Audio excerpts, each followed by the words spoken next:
ಹೊಸದಾಗಿ ಜಾತಿ ಗಣತಿಗೆ ರಾಜ್ಯ ಸರ್ಕಾರ ನಿರ್ಧಾರ ಮಾಡಿದೆ. ಈ ಹಿಂದೆನೇ ನಿರ್ಧಾರ ಮಾಡಿತ್ತು. ಸೆಪ್ಟೆಂಬರ್ 22ರಿಂದ ಅಕ್ಟೋಬರ್ 7ರವರೆಗೆ ಸಮೀಕ್ಷೆ ನಡೆಯುತ್ತೆ ರಾಜ್ಯದಲ್ಲಿ. ಈ ವಿಚಾರವಾಗಿ ಸುದ್ದಿಗೋಷ್ಠಿಯಲ್ಲಿ ಮುಖ್ಯಮಂತ್ರಿ ಸಿದ್ದರಾಮಯ್ಯನವರು ಘೋಷಣೆಯನ್ನ ಮಾಡಿದ್ದಾರೆ. ಜೊತೆಗೆ ಈ ಹಿಂದಿನ ಕಾಂತರಾಜು ಅಧ್ಯಕ್ಷತೆಯಲ್ಲಿ ನಡೆದಿದ್ದ ಗಣತಿಯನ್ನ ತಿರಸ್ಕರಿಸಲಾಗಿದೆ.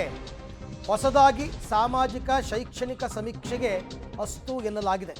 ಹಿಂದುಳಿದ ವರ್ಗಗಳ ಆಯೋಗ ಈ ಹೊಸ ಸಮೀಕ್ಷೆಯನ್ನ ನಡೆಸುತ್ತೆ.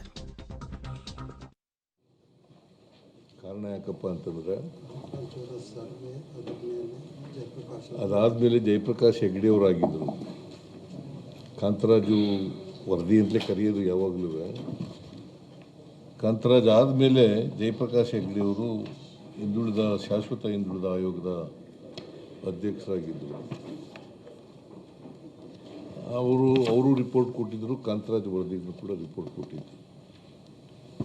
2015ರಲ್ಲಿ ಸರ್ವೆ ಆದದ್ದು. 2015. ಸೊ 10 ವರ್ಷ ಆಗಿತ್ತು. ಈಗ 25ನೇ ಇಸ್ವಿ, 2025ನೇ ಇಸ್ವಿ. 25ನೇ ಇಸ್ವಿ ಅಲ್ಲ, 10 ವರ್ಷ ಆಗಿದೆ ಅಂಥೇಳಿ ನಾವು ಹೊಸ ಸರ್ವೆ ಮಾಡಬೇಕು ಅಂಥೇಳಿ ತೀರ್ಮಾನ ಮಾಡಿ ಅದನ್ನು ಶಾಶ್ವತ ಹಿಂದುಳಿದ ಆಯೋಗಕ್ಕೆ ವಹಿಸಿದ್ದೀವಿ. ನಿಮಗೆಲ್ಲ ಗೊತ್ತಿದೆ, ಸಮಾಜದಲ್ಲಿ ಅನೇಕ ಧರ್ಮಗಳಿದ್ದಾವೆ, ಅನೇಕ ಜಾತಿಗಳಿದ್ದಾವೆ. ನಮ್ಮಲ್ಲಿ ವೈರುಧ್ಯತೆ ಇದೆ, ಸಮಾಜದಲ್ಲಿ ವೈರುಧ್ಯತೆ ಇದೆ, ಮತ್ತು ಅಸಮಾನತೆ ಇದೆ. ವೈರುಧ್ಯತೆಯಿಂದ ಅಸಮಾನತೆ ಇದೆ. ನಾವು ಸಂವಿಧಾನ ಕೂಡ ಭಾಳ ಸ್ಪಷ್ಟವಾಗಿ ಹೇಳ್ತದೆ, ಎಲ್ರಿಗೂ ಸಮಾನ ಅವಕಾಶಗಳನ್ನ ಕೊಡಬೇಕು.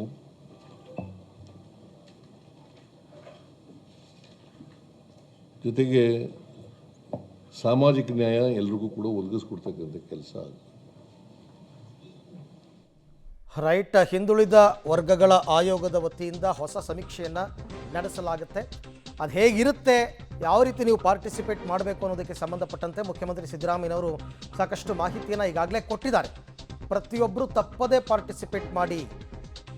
ಆನ್ಲೈನ್ ಮುಖಾಂತರ ಮಾಡ್ಬೋದು, ವೆಬ್ಸೈಟ್ ಮುಖಾಂತರ ಮಾಡ್ಬೋದು, ಅಥವಾ ನಿಮ್ಮ ಮನೆಗೆ ಬರ್ತಾರೆ. ಬೇಕಾದಷ್ಟು ಆಯ್ಕೆಗಳಿದೆ. ಯಾವುದಾದ್ರೂ ಒಂದು ರೀತಿಯಲ್ಲಿ ಪಾರ್ಟಿಸಿಪೇಟ್ ಮಾಡಿ ಅಂತ ಹೇಳಿದ್ದಾರೆ.